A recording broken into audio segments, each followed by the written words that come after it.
Hello, my name is Beck and welcome to me kind of giving myself TBR shame because I'm going to be looking back at a video that I made at the start of this year. I figured it was kind of time because we're kind of at the halfway point of 2020 and I wanted to start a bunch of books in 2020 and I want to see whether I actually followed through on doing that. So this video is kind of holding me accountable to what I said in January. I'm anticipating that there are books in this video that I'm going to watch and react to that I haven't started yet, but hopefully there are some in here that I have.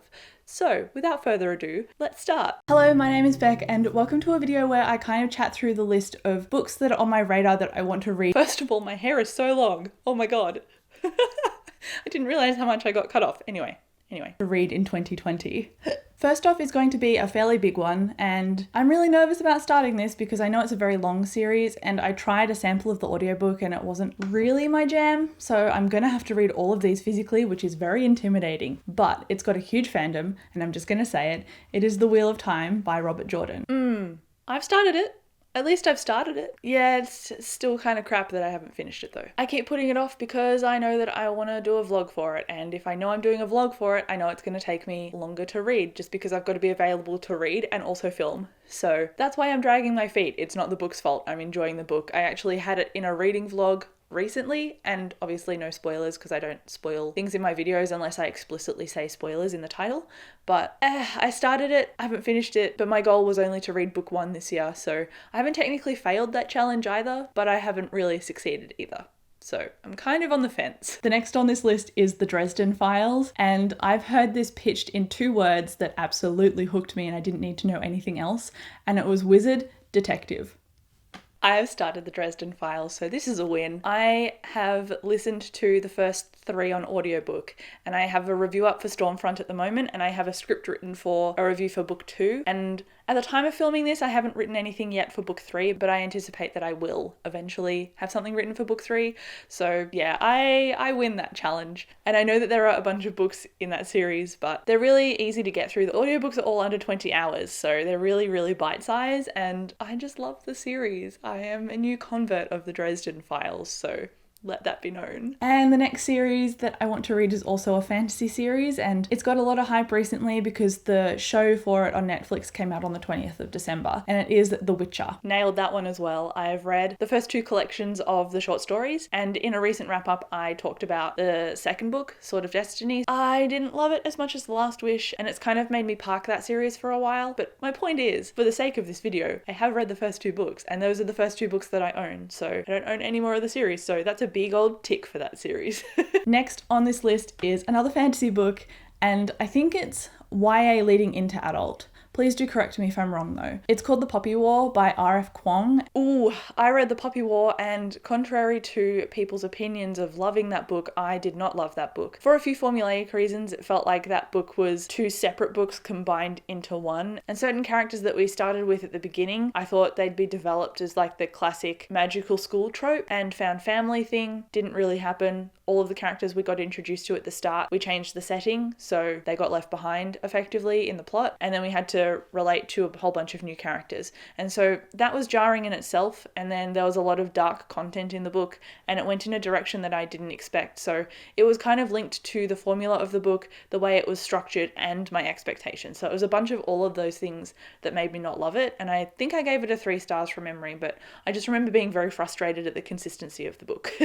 So I have read it, and I did a vlog for it as well, so if you want more of my thoughts as I'm reading it, so it's a lot fresher, so I can be a bit more articulate about what things I like and don't like, I'll link it below or something. But yeah, I read The Poppy War, didn't love it, and I'm just disappointed that I didn't love it because it seemed like something that was really popular and something that I'd potentially enjoy. But my enjoyment and expectation just like missed the mark, unfortunately. So it is what it is. This next one is, if you couldn't guess, another fantasy.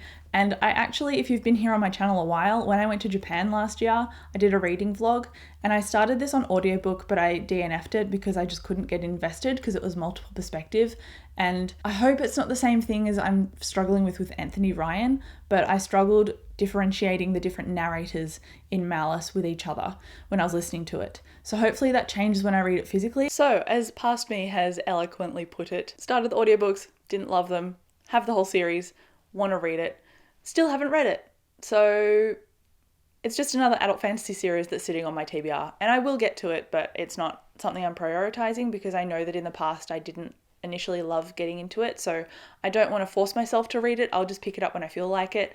And I did a TBR tag where I kind of talk about the fact that I pick my TBR based on mood. So when I'm in the right mood, I will pick it up, but hopefully I do it this year because I'd like to at least start the series this year so I can go into next year already having started it and made a little bit of traction with it. I know that it's got giants in it, I know that it's about war, and I know it's multiple perspective and it's adult fantasy. So it sounds like something that I'd enjoy. I just hope that I like the voice and the tone the writer writes in, and I hope I can connect to it that way. So if you've read the series, let me know down below what you think. The next one is actually a book that I keep seeing raved about, especially on my friend Steph's channel. I'll link her below. She has been talking about The Diviners a lot because she's really anticipating the fourth book, and it comes out next year, so that's why there's so much hype about it at the moment. But I really want to start The Diviners by Libba Bray, and I've heard again, audiobooks, incredible. I've finished that series, so that is the win that is coming from this video. I recently finished King of Crows, which is the last book in the series. If you don't know what the series is about, but you've seen it talked about, it's set in the 1920s. It follows a bunch of different characters, and the character that we follow at the beginning is named Evie, and she is a clairvoyant. She can touch objects and read their histories from them,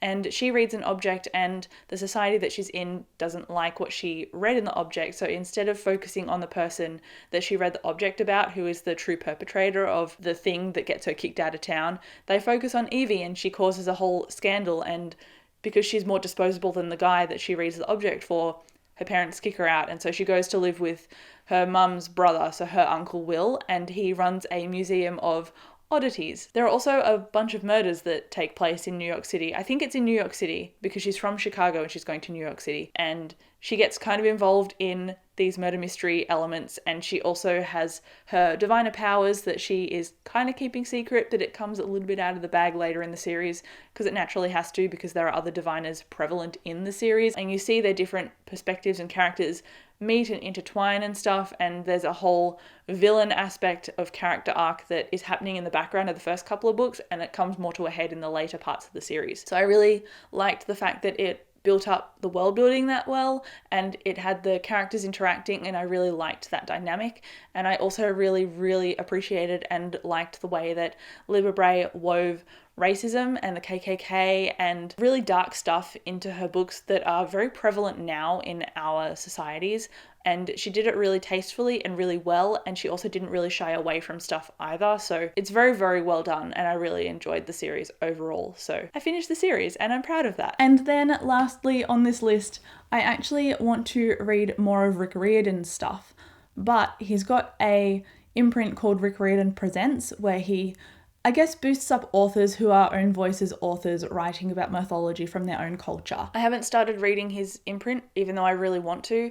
I thought Maya and the Rising Dark, I think I mentioned it later in this video, I thought that book was part of his imprint, but it's not. And I actually have read that book. I just took it home, so it's not on this bookshelf anymore. But I read that for the Owls Readathon in April, and I haven't started any of Rick Riordan's Presents. However, I did notice that I think Stormrunner is the name of it. I'm looking at it on the screen. I did notice that Stormrunner is at my local library, so I plan on getting it from my local library, at least one of his books, if I can't afford it physically to buy it. So I'm going to start the series this year. I'm going to start his imprint this year, and I'm looking forward to it. So it's a goal that I hadn't kept in the forefront of my mind, so I feel bad that I kind of let it slide a little bit, but at least I've read Maya and the Rising Dark, and at least I have scouted out my local library to find other titles on Rick Riordan Presents list. So I haven't let it go completely, but I haven't been as proactive as I wanted to be. I think 2020 is going to be a fantastic reading year, because this year has kind of been an odd in between. It's like this year suffered from second book syndrome. It was just kind of the bridge between two good reading years. So I'm looking forward to getting into all of these new to me series next year, because I think they're going to be incredible. And I don't know how I'm going to fit them in, because I have a bunch of new releases that I want to read. I have a bunch of new series that I want to start, and I also have series that I want to finish, and it's just going to be a lot, but it's going to be fun, and I'm really looking forward to it. It is a lot, but it is fun, and I haven't really prioritize reading as much as I thought I would. So I think I'm going to not hit 100 books like I wanted to, because in the past I've read 100 and then under 100, 100 and then under 100 on my reading goal, and this year was hopefully me going to clock 100 again and keep my reading pattern going, but I don't think I'm going to be able to do that. So I hope to get to at least 60, maybe 80 books, and that's still pretty damn good, to be honest. I'll be happy with those numbers, but I was just hoping to get a little bit higher. But it's okay that I haven't, and I'm probably going to be reading more longer books towards the middle to end of the year anyway, because I want to reread the Stormlight Archive and I want to read The Wheel of Time, and I also want to pick up Malice. So I think my page count will level out, but the amount of books I read probably won't level out. And that's okay, because we all read differently every year. So I've enjoyed the books that I've read this year. I was hoping to get more 5-star books, but they seem to be a little bit more elusive than I was hoping this year, but it is what it is. So that's me reacting to the books that I wanted to start in 2020. I think I actually didn't do badly, but I could have done better. So I'm going to make sure that I include those on my radar going forward. So hopefully I finish some of the stuff on this list before December, because I wouldn't have made the goals if I didn't want to actually do them. So going forward, I hope I can actually stick to them. But stay tuned for vlogs and for reading wrap-ups and TBR videos and all of that fun stuff, because I will definitely be going over these in the future. But thank you so much for watching this video. I'll chat to you down in the comments, and I'll see you in my next one. Bye.